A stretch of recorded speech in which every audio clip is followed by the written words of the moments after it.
Welcome to this week's Endurance for Everyone podcast.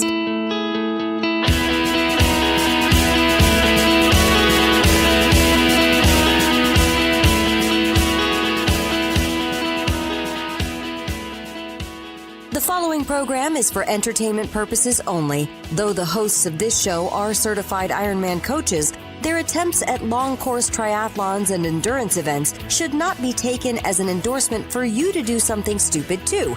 You should make your own bad decisions, then podcast about it. Now, let's start the show. Hey, this is John Harris. And this is Rob Bozovich. And Endurance is for Everyone, and this is the Endurance for Everyone podcast. MEGHAN Collins Fanning, how are you? I'm great, and how are you? Seems like we haven't spoken in a long time. Directly, yes. I know.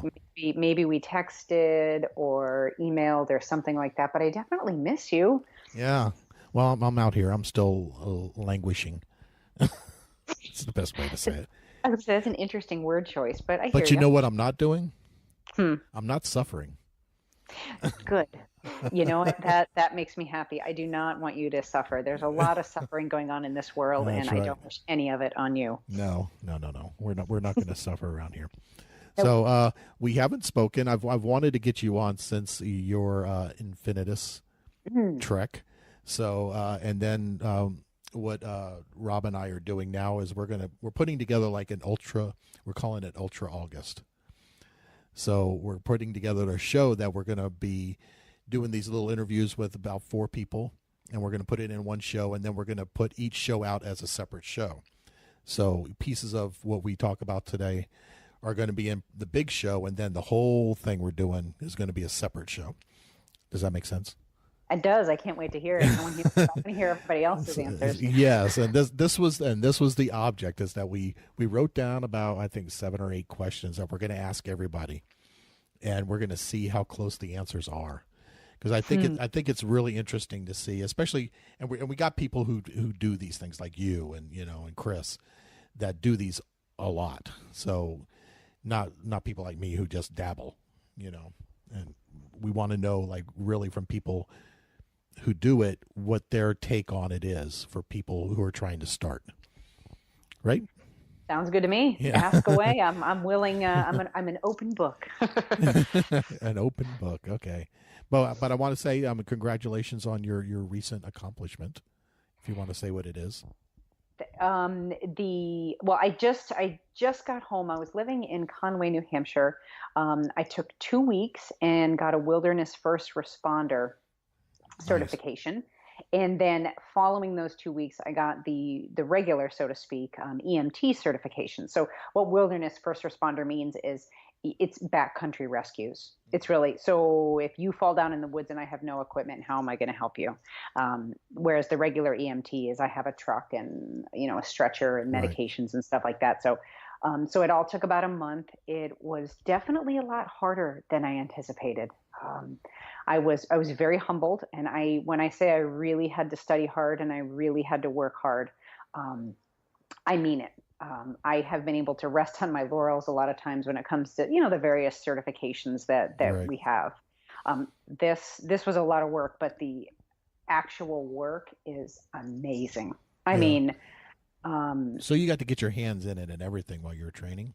Oh my goodness, yes. Yeah. I mean, I got to say, I had one rescue that I would put in the top 10 badass days of my life, and I was so thrilled, and I had such an adrenaline rush by the time I got back to the school that I actually just had to go for a run. I did some push-ups. I did, just to calm myself down and really get that adrenaline out of my body. But awesome work. I love it so far, and I really can't wait to see where it takes me over the next few years. So this might be a silly question, but if you've been on my personal Facebook page, there's a friend of mine here who has a friend whose daughter is lost in the woods right now in Seattle. Have you seen that on my page? Have you noticed that?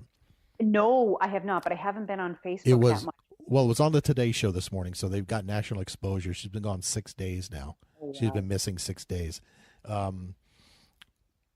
Solo hiking. And they said her mother said that she has done the trail that she went on. so they don't know what's happened. But is that something that you'd be involved in, like the search and rescue there? Absolutely. Okay. Yeah, it just really at this point in time in my local area. Yeah, no, they would definitely call out the troops Mm-hmm. for something like that, and I am now one of the troop. But That's not. That's cool. That's pretty cool. I mean, yeah, 6 days, but she's not a novice. So they said the weather's been good. It has been storming. There's plenty of berries and stuff. So she knows enough how to survive. Good. So we're keeping our fingers crossed, But oh, absolutely. I'm gonna track down this story and I'll follow it closely. It's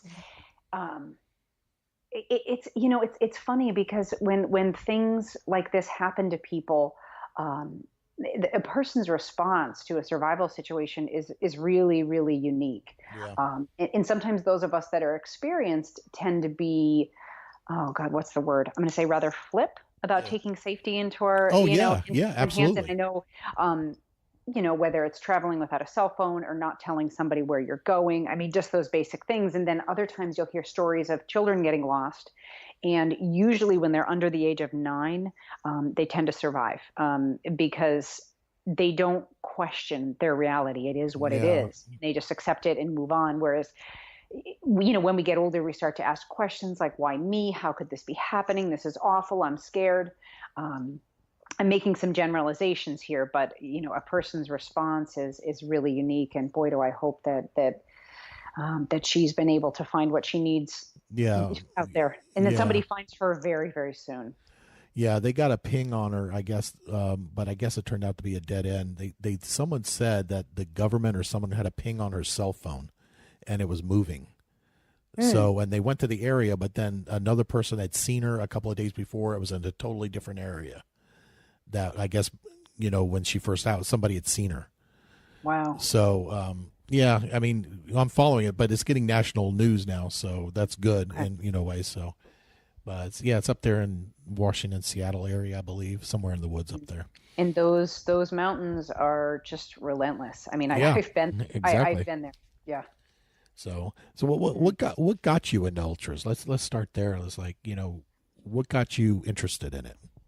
When I was growing up, we had I'm going to say about 14 acres around our house, and my parents would just kick us out for the day and be like, okay, it's a Saturday morning, and really I just wanted to watch cartoons. That's all I wanted to do. Mm-hmm. And they would kick us out of the house.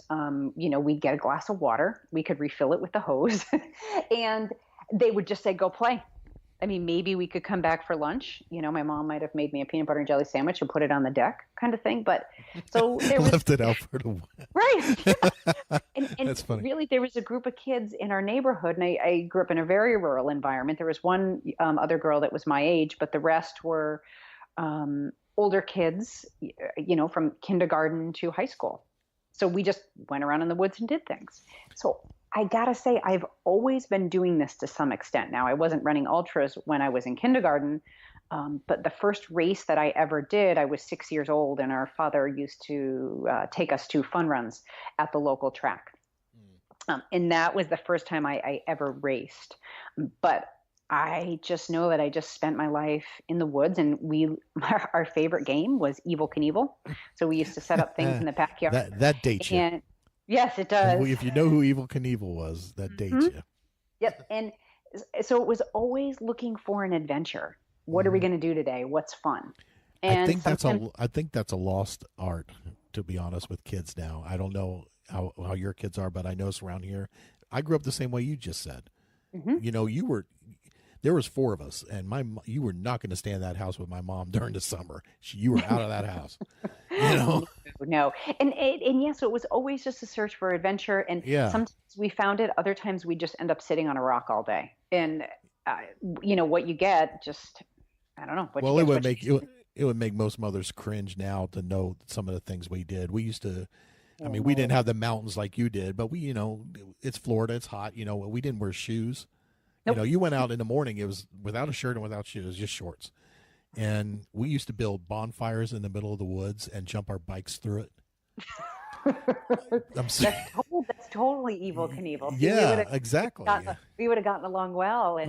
But today, so today, that's kind of the way I am. Every day I wake up, I'm like, how can I find some adventure today? I mean, that's always going in the back of my mind. I'm just constantly searching for adventure. But now, with all that said, the first actual race I did that was an ultra was only, it's funny, it just came up in Facebook. I think it was like 8 or 9 years ago. However, I'd done the ultra distance, I'd done the marathon distance on my own, just not in a race. I just saw no need, to do a race. But the first ultra that I did was called Run for the Fallen, and I think these are all over the country. But in Connecticut, they do this every year, and if people come out for a fun run type thing, and there's 1 kilometer run for every service member that's been killed in the recent conflicts over in the Middle East. Yeah. So at the time, I think, oh God, forgive me for not knowing this, I think 8 or 9 years ago, it was 51 individuals that had been killed. The reason I don't remember is because we got lost. The normal people were all going out and just running 1 kilometer, or maybe they might do a couple kilometers, and each kilometer was marked like with a placard. Yeah. The service member's family would be there, and it was really a very powerful experience. However, the ultra runners were separated from like the motorcycle and the police escorts and all that, and we got a little bit lost. So I think for that race I ended up doing, I don't know, 56 or 57 miles, something like that. Wow. And I finished, and I was like, holy cow, I can't believe I just actually did that. And then they said, oh, we're all going to do a mile on the track, with all the families carrying the flag. And I got to be honest with you, I was like, man, I don't want to run another mile. But then realistically, it's almost like the universe slapped me upside the face and said, look, these family members are out there because somebody's been killed and we are honoring them. So it doesn't matter how tired you are, get your butt in gear and do that lap, and you're going to have a really good time doing it. Yeah. And that it was a mile, 4 laps. So that was the first one I ever did. It's funny officially. It's fun, not funny, but how many people get into things like this because they're doing it for a cause. Well, with people that have lost, family members or friends in this manner that have been killed, there's absolutely, I feel like there's nothing I can do as a human being. I'm sorry for your loss. Thank you for your sacrifice. Okay, that's a nice thing to say. However, what I can do as a human being is I can run, and I can run more than most people can. Mm-hmm. So if I have the ability to use my legs and my lack of common sense, because most people would say it's running too far, but if I have my, the ability to do that, because I remember these family members going, you're running all this distance? And I'm like, yeah. And they just thanked me. And I said, no, no. I said, what I'm doing isn't even close. Right. Yeah. Not even in the same ballpark. Thank you. And I was actually able to be face to face, see these families and let them know, no, your loved one is not forgotten. So that meant a lot to me. That was my official foot in the door. Yeah. And that's how I got started as well with the triathlons, was through Team in Training. So you're doing it for people who are fighting or who have succumbed to cancer. Yeah. So I think a lot of people get into racing of any kind because of those things.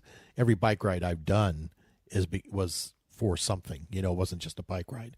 Mm-hmm. It was always, if it wasn't for Team in Training, it was for the fallen. I've done a couple of fallen police officer rides that are local, fallen military, things like that. So even Saturday during our team run, we put up our placards of, in memory of, in honor of, things like that. But it was the same day. It was a blue run.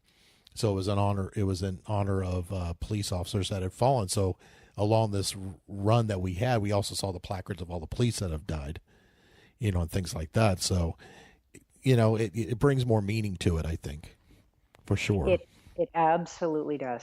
I mean, the least I can do, the very least, the very least you can do, right? Families. Right. And if it brings somebody's attention to it for whatever, mm-hmm. I mean, I can't imagine people's attentions aren't on it, but anyway, sometimes people need to have it in front of them for them to see it, Absolutely. Yeah. Absolutely. And so like I said, that's how I started.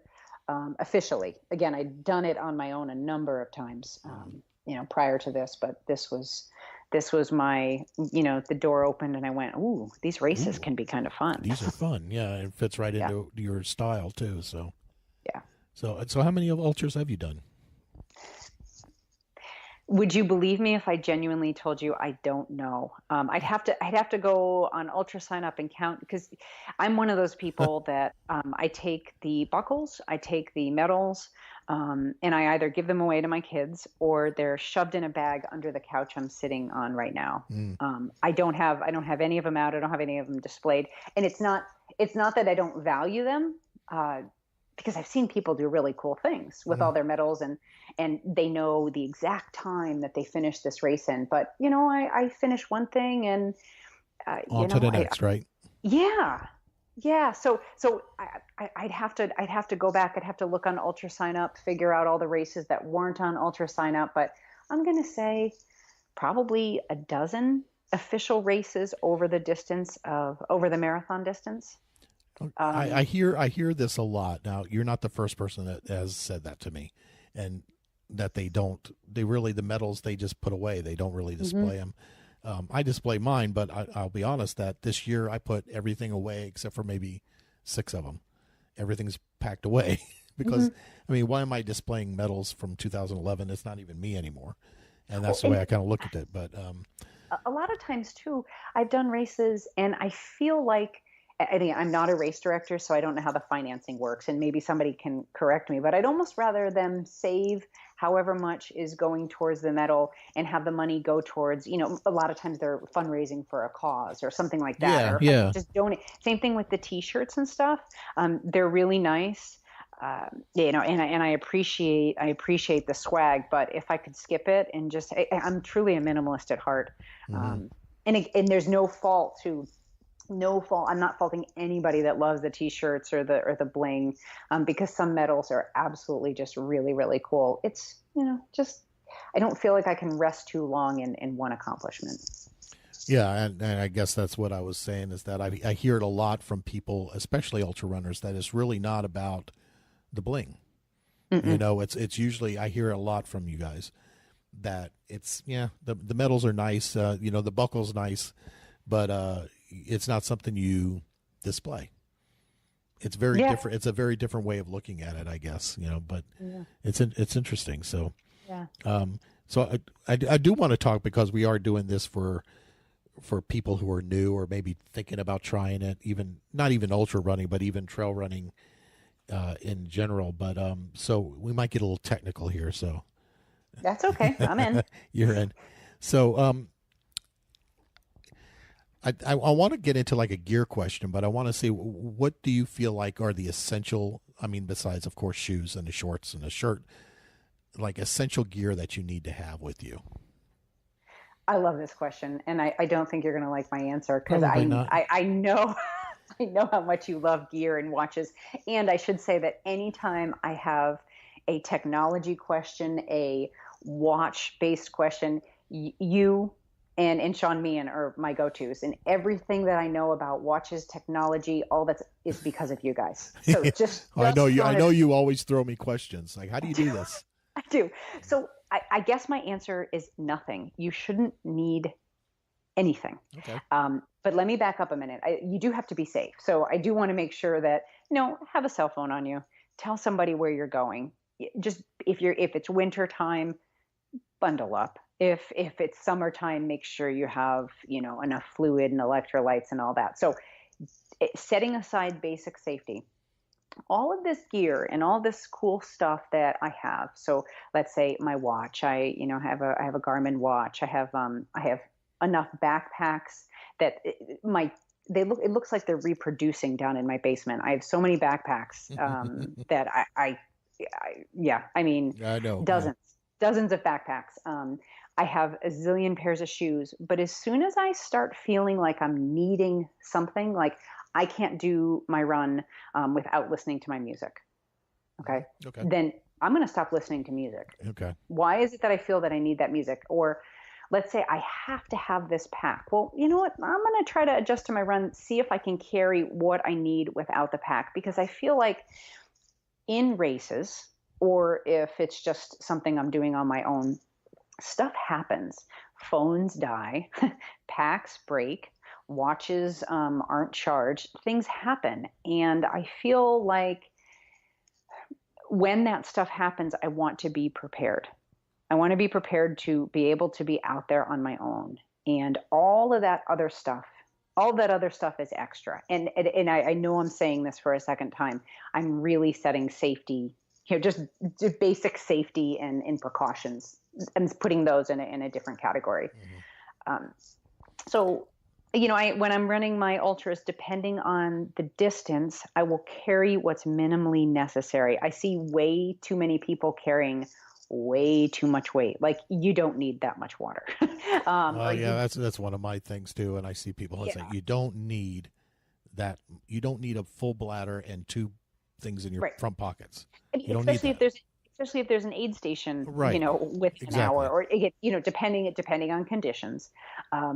But figuring out what you need from aid station to aid station, and then maybe carrying a little bit more, just to be safe, or carrying a water filtration system. I have a water filtration system when I'm out hiking long distances. I don't typically use that. Oh no, I have used it in races. I used it in one race, my water filtration system, because the aid stations were about 20 miles apart.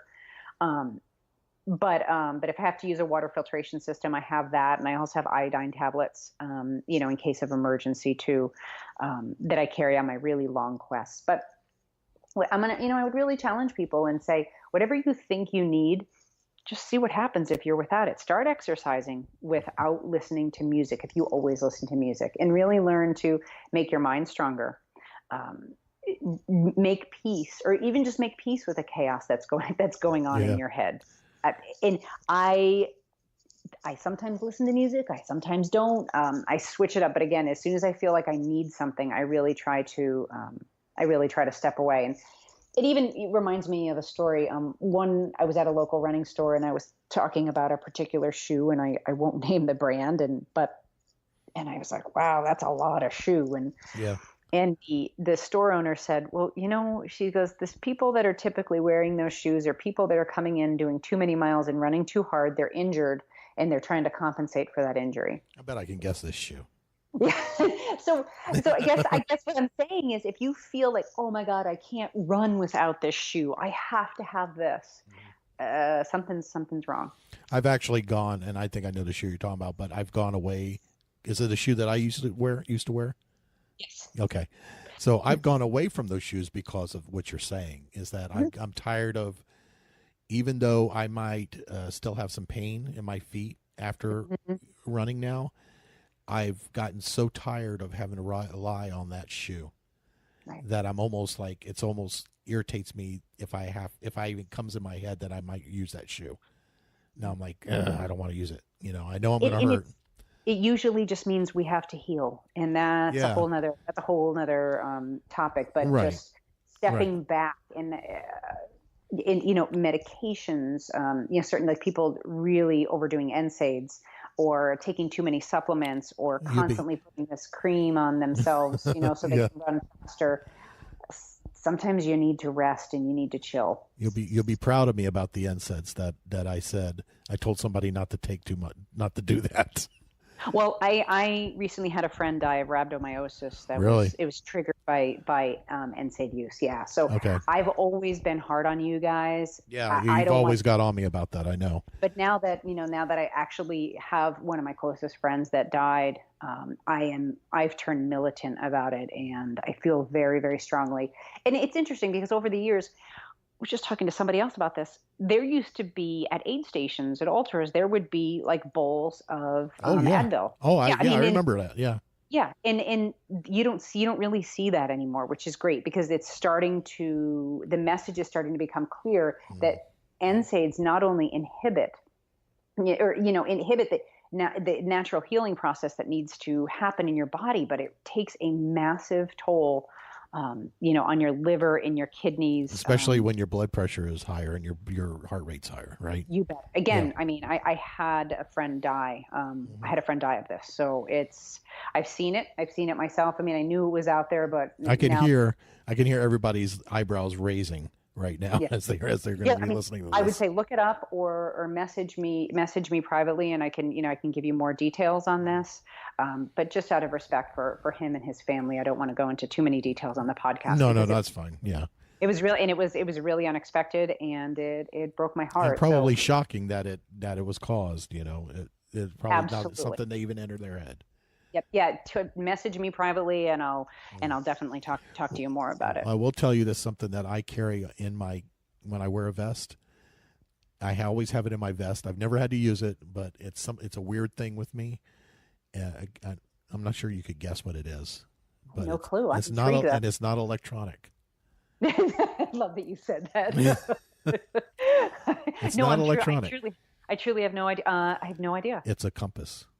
Yeah, I always have a compass on me because I'm weird about that, about being lost in the woods. Even if I have somebody with me, I'm weird, and I know if I have a compass, I can figure out how to get out of there. Somebody laughed at me the other day because when I go on a route,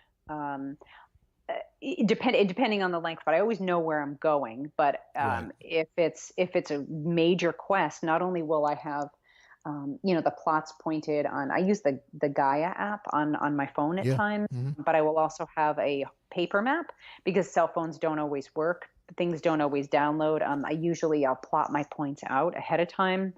Again, this is for major distances. But yeah, I have backups to my backup. And in one particular race, the one I was talking about before, that we had 20 miles in between aid stations. Not only did my headlamp die, somebody had taken down the course markers. So people were getting very, very lost. And I knew I was lost. I ultimately ended up going, I think, 20 to 30 extra miles. We were really out in the middle of nowhere. But what I did, and I was one of the lucky ones, other people had to be rescued. Again, this is, it's also out in the Northwest. But I remember, digging out my extra batteries, putting everything together, just literally squatting in the middle of the trail. It was pouring down rain. My cell phone wasn't plotting the points correctly. My watch was just confusing the heck out of me. But I had this map that I plotted out before the race, and I was like, okay, last known point, I was here. I traveled, and I was able to figure it out. And I was one of the lucky ones who went 20 to 30 miles off course. I can't even imagine that. Yeah. Oh, yeah. That's a race distance for me. Oh, yeah. That was a DNF too, because when I hit the aid station, I looked at them. I go, I missed the cutoff, and they said, yeah, but other people were rescued. So you were one of the lucky ones. And I didn't fight it. It was, if I had missed the cutoff by, I think it was about a half hour or maybe 20 minutes or something like that. But again, I'd gone 20 to 30 extra miles. Yeah. You would have been fine other than that, right? Mm-hmm. Oh yeah. Yeah. But stuff happens. So you just roll with it. So, nobody's fault except the stupid people who took the course. Yeah, that doesn't even make sense to me. I don't know why they would do that, but yeah, I don't know either. So the next question I have is about race strategy, and this is pretty much because beginners do this, and just get your thoughts on it. So my race strategy is pretty much you walk up the hill, go fast as possible downhill, and then you kind of run the flats. So what are your thoughts about that kind of strategy? Yeah, I love it. It's all about efficiency. And how are you going to move in the fastest way on the particular terrain that you're on? It's really that simple. Well, I've found that, I don't know, I guess this is true for everybody, but especially as someone who's a bigger guy like I am, going downhill sucks. I hate it. I would much rather trudge up a hill than try to catch myself going down it. Okay, I have found there are certain people that just innately do well running down hills. And those are what I see to be the adventure seekers, the adrenaline seekers. They do well. People that I've never had out on trails, I see them run down a hill, and you could just tell they just don't have that fear. Now, I am not one of those people. I've had to train myself to run downhill. I don't like going fast like that. I don't want to trip. I'm just very cautious. And what happens when you're cautious and you're going down a hill? You're going to trip. Well, that's right? That's what's going to happen, yeah. Right? So you just have to figure out how you can move the fastest. And what was interesting is when I was transitioning from triathlons and marathons to ultras, it was humbling to walk, because I'd be like, I don't need to walk yet.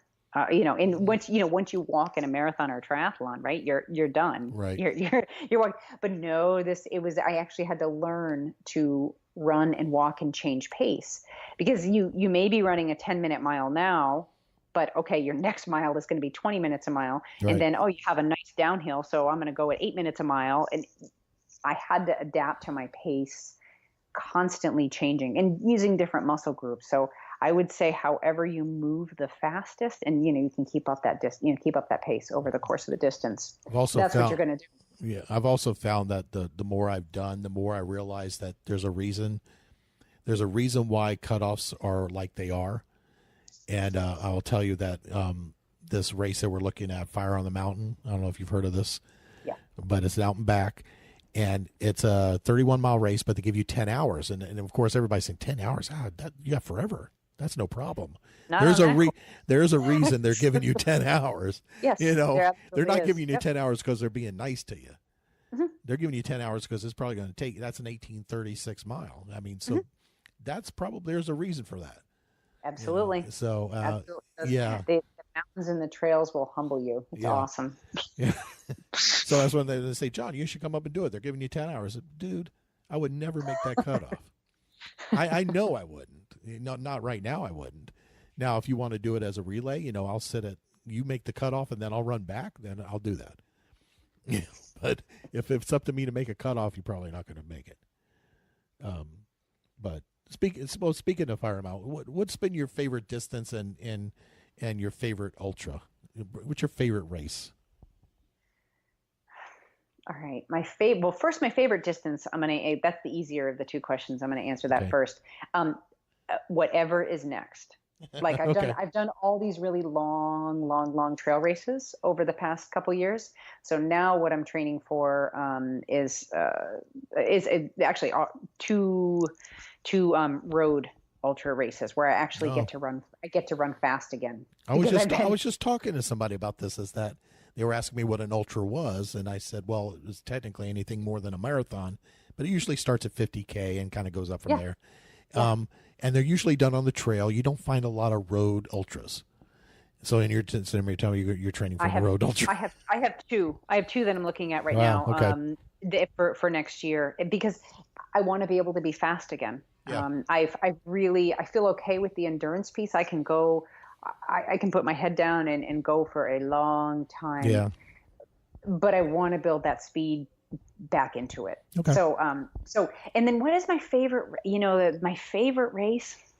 Yeah. I have to say, I really love the Infinitus trail races. I knew you were going to say that.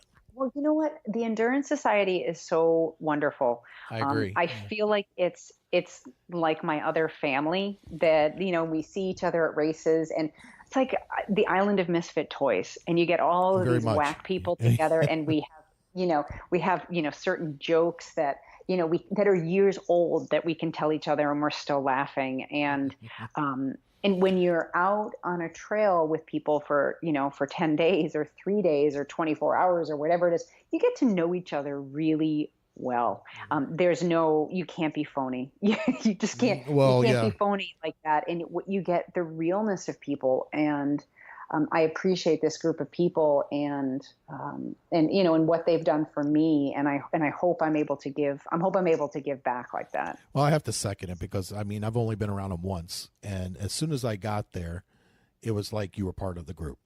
Yep. I never felt out of place there at all. Even after I texted you, I said, I don't think I can go. I don't think I can go any further. And you said, don't you do it.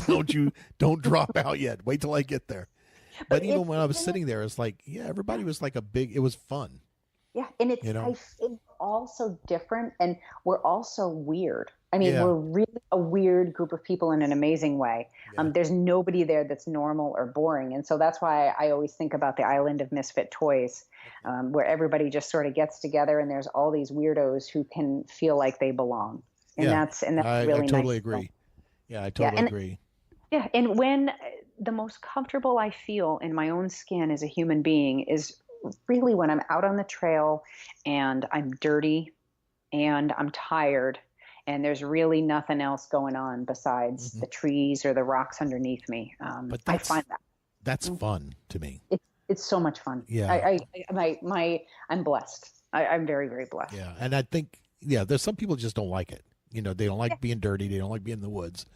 But I'm not a fan of being sweaty and hot on a road run myself, even though I'm training for a marathon right now. But I'm not a fan of it. I'd much rather do, and here's the word, but like struggle through 30 miles in the woods than 6 miles on the road. Me too. Much rather. There's just it doesn't feel as long to me. I guess that's the way. Yeah, it's just a cool. It's just a really cool and fun place to be. Right. Simple. So if somebody's new, so you're talking to say I'm new, what is the one piece of advice you would give to me? Put one foot in front of another. Just go. Just do it. Just keep moving forward, right? Just keep moving forward. And because whenever you think you've had enough, I can assure you're not even close. Not even close. Well, what I found, even though when I felt like I knew when I was done, but even going up that first mountain, I said, there's no way I'm getting to the top of this mountain. But I just keep going, and you get strength, different like little bursts of strength every once in a while.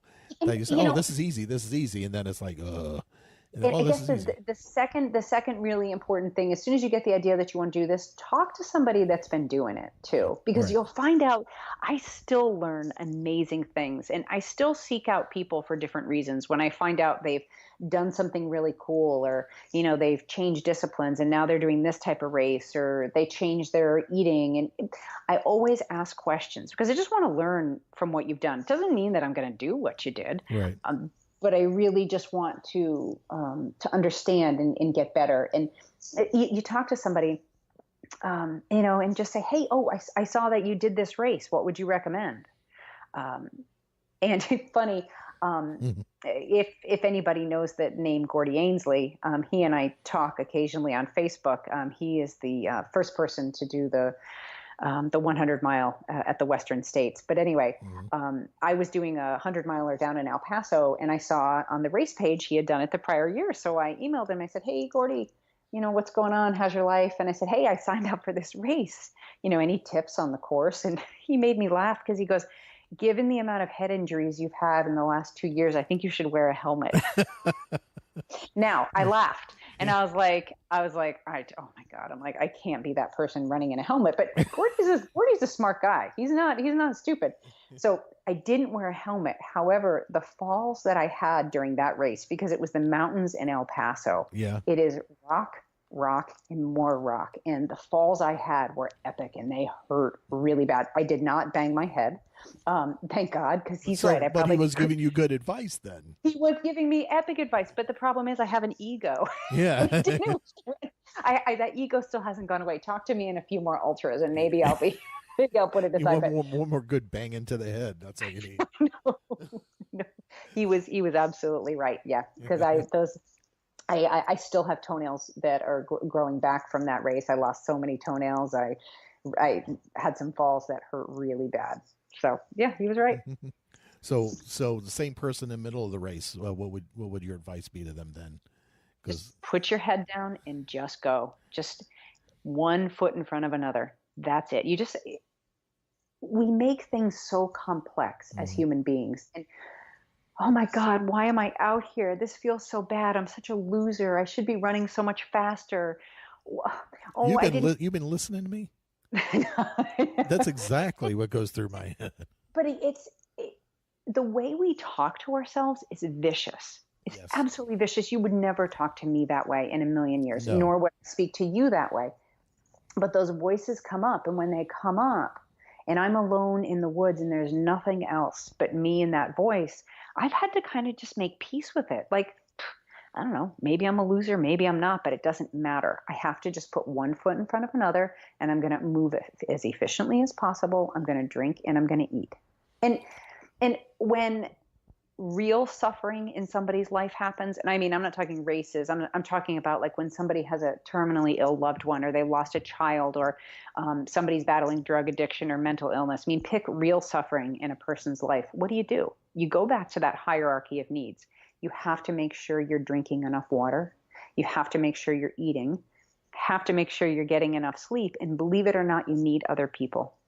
We can't go through this stuff alone. So all those voices, all that crazy stuff, whether it's a race or life, just put your head down and do what's needed right now, and you're going to be just fine. Most of the time, you're not going to die in a race. You're going to be okay. It probably feels like you're going to, but you're going to be okay. You're going to, if it feels like you're going to die, then you're doing it right. Yeah. That's the thing. Or go back to a time in your life when you actually really, truly suffered emotionally or physically, and compare that to the race that you just paid for, and the race that you'd been training for years or whatever it is. And the simpler we can make things, the better it is. I think it's good advice. I have 3 other things that I wrote down that I got from somebody else, actually, that they want. So this can be just like a rapid fire question and answer type thing, if you'd like. Go for it. So the first one was, what do you carry with you all the time on a race? Like, what's one thing you carry with you always, besides water, of course, but something extra that you always have? I could say my phone. Your phone. My phone, and it's really for safety. I don't. I wish I was one of those people that took pictures. I forget. I have to actually remember to stop and take that'll slow you down, right? It does, but it's really important. It's so important. But I gotta say my phone for safety, and really to also remember to stop and take pictures and have a good time, and really. It all is related to that. Remember that you're out there to have a good time too. Yeah. So outside of, and I gotta say, I do carry mace or pepper spray with me. That's good. Okay, that's a good one. Yeah. And I've had 2 instances in my life where my life has been in danger from 2-legged creatures, not the animals, the ones with 2 legs. The 2-legged ones are the more vicious ones. Yeah. And also, God, put your dog on a leash. That's the other thing. I'm on the trails and people's dogs run up to me, and I never know whether I've never had to mace or pepper spray a dog, thank God, because I would feel bad for the dog. But you never know whether somebody's dog is friendly or not. And Unfortunately, you find out the hard way a lot of times. Yeah, so, right. But loose dogs on the trails. Yeah. So if you're in a race that doesn't require it, if you're in a race that allows you a drop bag, what would be in your drop bag? I guess it would depend how long the race is. I know. But it's usually a change of clothes, just in case. You never know. Socks. I have mini foot kits. Like I've become an expert at, like foot first aid when you get blisters or macerated feet or something, or you lose a toenail. But so I might have a little plastic bag with some supplies to take care of my feet in case they got ugly. That's good. I like that. Yeah, extra electrolytes, maybe a little bit of extra food. I never count on aid stations. I think of aid stations as extras. Yeah. But just in case there's nothing I can eat at that aid station or nothing I want to eat. I was talking to somebody about aid stations before, and they said the problem with aid stations is that, like you just said, you never know what's on them. And it may be something, where people get into trouble is that they didn't bring anything themselves. They get to an aid station and it's stuff they've never really tried before. And they just down Swedish fish, say. And, and it's like, oh, yeah. And then their GI just like rebels against them because of that. But it's just a little bit of extra of everything. And, you don't want to pack like a suitcase, but I probably in my aid station bags always have way more than I would ever need. And also, I'd say extra batteries, maybe an extra headlamp. But if I'm at an aid station and I'm not using something and somebody else needs it, I'd be the first to give it to you. Like, here, take it. I don't, and so I'd rather have extra and not need it for somebody else. I find that amongst this community as well, is that is a normal thing. It's like, everybody, you got your drop bag, but drop bags, that's why everybody has extras. I forgot batteries. Well, somebody's got batteries. Exactly. Things like that. So, and what is your go-to item? It's like, what item, and I'm talking about food-wise, I guess now, It's like if you're bonking, what is your go-to item for a bonk? Ooh, Fritos. Fritos. Fritos. I'm really Fritos. interested. I need to share this one with Rob because I think that's a really interesting question. High in calories. Yes. Fritos. Especially fat and salt. Yeah. Okay, so if you see race pictures of me, a lot of times it'll look like, those who've met me in person, I'm thin, I'm tall and I'm thin. However, you'll see my race picture and it'll look like I have like a big belly sticking out. What I do is I'll take my bag of Fritos and I can't eat the whole bag at once, like one of those little snack bags. So I'll shove it in the front of my pants. So it's your pooch. Yes, it is. And because also if food in one of my dear friends saw a picture of me and she goes, Megan, I have a backpack you can borrow if you need one. But funny. I put them in the front of my pants so I remember to eat them because you'll start eating something and then you forget that. If anybody's done an ultra, you get really stupid. But if you have a bag of Fritos in your pants, it's hard to forget to eat. I have so many comments, but I can't. I know it's true. It's true. It's the my ego is just slowly being chipped away. But Fritos. You said chipped away. That's funny. Yeah. Oh, I didn't mean to, but that's funny. That's funny. Yeah, Fritos. Okay. So this is a lot of good information. So we're going to end on one question. You ready? Mm-hmm. Are you available in early November to do the Fire on the Mountain race? If my ankle is healed, I'm currently feeling some pain in my left Achilles. I wouldn't call it an injury yet. Somebody might say it's semantics. I know I would if I heard me talking. But my left Achilles is really sore. We were talking before the podcast. This has kind of been a big summer for me. Yeah, you've done a lot. My body is just not 100%. So I'm still, exercising and doing my thing, but I'm not training.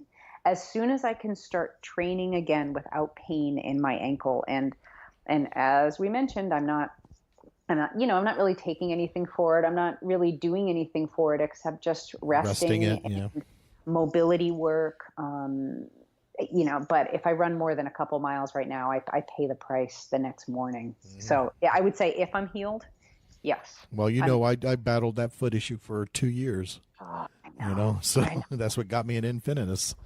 Yep. So, and it's so frustrating because I'm thinking to myself, well, okay, I've taken it easy for 2 days. Why does my ankle still hurt? Exactly. Right. So this is why coaches need coaches. Yeah, exactly. I would have the greatest advice, I'm sure, for you or for anybody else that needed help. But when it comes to myself, some of the things that I think, I'm like, oh my God, I sound just like my athletes, for crying out loud. And I do. I'm just like everybody else. You're just like we are. Oh, absolutely. Absolutely. I can't coach myself. But with that said, I am resting and just chilling. Like I was at the gym today, but I was on the elliptical stair climber thing and, instead of running and, just not a place I like to be, but it must be done. Well, I think Rob is trying to put people on the spot with that question.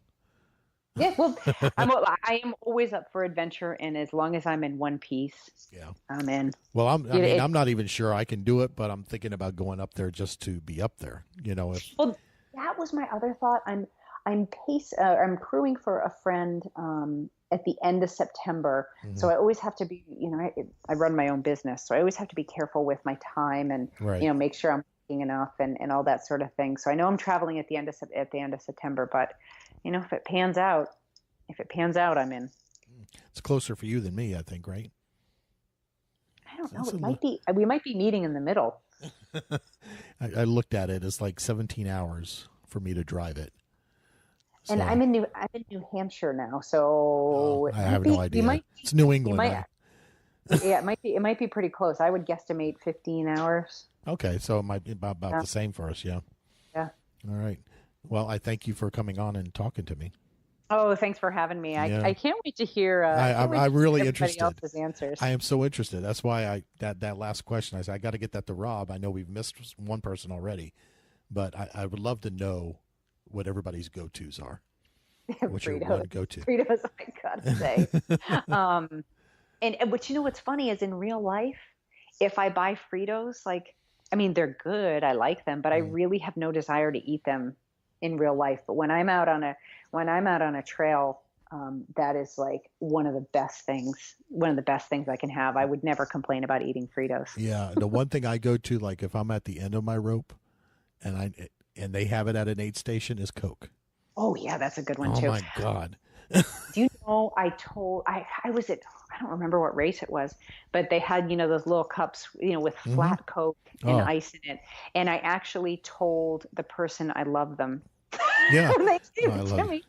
I mean, I was like, I love you. Thank you. Oh, and popsicles. I did. I told her, not only did she offer me a popsicle, she asked me what color I wanted. Yeah. And I was like, I said, I love you. I love you so much. Well, it just reminded me when we were doing Fletcher Flyer, which was a century ride in Asheville. This was years ago now. The one at the last rest stop, they had ice cold watermelon. Oh, that's good. That's another good one. It was so good. It perked me right up. Yeah, and you find yourself like moaning and eating at the same time. You turn into that weirdo. Yeah. Well, I've been told that I moan when I eat anyway. I don't know I'm doing it. All right, you are that weirdo. And they're looking it's at official. you like, what, are you moaning? Would you stop that? It's like, I don't even know I'm doing it. But it's so good. Well, if you should definitely come out to Infinitus and the 50 mile that I'm training for. I think I posted this in our private group, but there's a 50 mile in the Outer Banks in February. Yes, I did see that one. Yeah. Yeah, and so that's up your alley because it's all flat. So it's I'm not used to running on all flat, and that's really hard for me to train for. Well, I will tell you that Infinitus is circled for me for next year. Which one? I want to do I have to try the 100 again. Yeah, you do. But I'm thinking if I don't feel I'm ready, that I want to do it something. I have to. It's kind of like this marathon that I'm training for now, even though I did Disney Marathon before, but the last time I did it, I failed at it. I did not make it. I have to finish it. Yeah. And it's like that Infinitus race is going to be on me until I get it done. Okay, so that's my 888. Yeah. I have unfinished business, and it's interesting is I know how to do it this time. Yeah, well, you got through how much did you get? 250 or so, 300? Just close to 300. Yeah. So, I know what I would do differently. Yeah. I have a whole list of things that I would do differently, but I wouldn't have known that until I was there. So the one woman that runs it, that I think she finished it this year, right? What is her name? She's filming something. She's filming a race. Yes, she was the first woman. Yeah. And I saw her in my race. So well, most people who've done the 888, I mean, they attempt it I know people that have done it every year since it started. Right. It is, I mean, okay, 50 to 60 miles a day. All right. Yeah, I could possibly do that. But then you add in the course, and you know what that course is like. Oh my God. And the weather. You had good weather this year. No, we did. We had the same wind, and I remember. Oh, okay. Yeah, it was funny. I was in the RV, and I could hear people's tents flying away and hitting the RV. Oh, okay. So it was the same. Okay. Yeah, and I was listening to Sam. I could hear everybody next to me. I could hear Sam and Sean, and everybody. And I'm like, basically, Sam ended up just crawling into bed with me. Everybody came into my RV because Sam's tent blew down. I was like, please, just come in with me. Just go back to bed. This is ridiculous, because they were trying to tough it out in the tents. And it was. And also this year, it got really humid and nasty. And I, I do well in the heat, but I had heat exhaustion issues for 2 days. I did pass out on the floor in the ski lodge at one point in time. Okay. It was, and honestly, that crew is so laid back because somebody's like, Meg, it's cold down there. Just stay there for a while. You'll be all right. Yeah, exactly. You'll be all right. And they were playing Metallica. So I remember just holding my hand up, with my two fingers, my arm up, and just to let them know I was okay. Devil horn. They did. I did. And they knew I was okay, because I was like, all right, just play the Metallica, and I'm just going to lay on this cement floor. Yeah, because we were all tracking you. You know that. We were following. And, It was like an obsession with Karen and me. We were like, where is she? And it was really, so many thoughts. It just so much came up, and when it became clear after 2 or 3 days that I wasn't going to be able to do the entire distance, because it's just math at that point. Yeah. Even if I ran, it was like, well, okay, I'm still going to keep going, and my goal just became to run as far as I, that's what we were doing. That after a while we said, okay, she's not going to make it. So what is she shooting for now? So we were trying to guess at what you were doing. And she's going to try to make 250. That's what she's doing. She's trying to make 250. I was trying to just do as much as I could. Yeah. Thanks for listening to the Endurance for Everyone podcast. If you have comments or questions for the show, send an email to teamE4E at enduranceforeveryone.com. And remember, swim calm, bike strong, and run steady.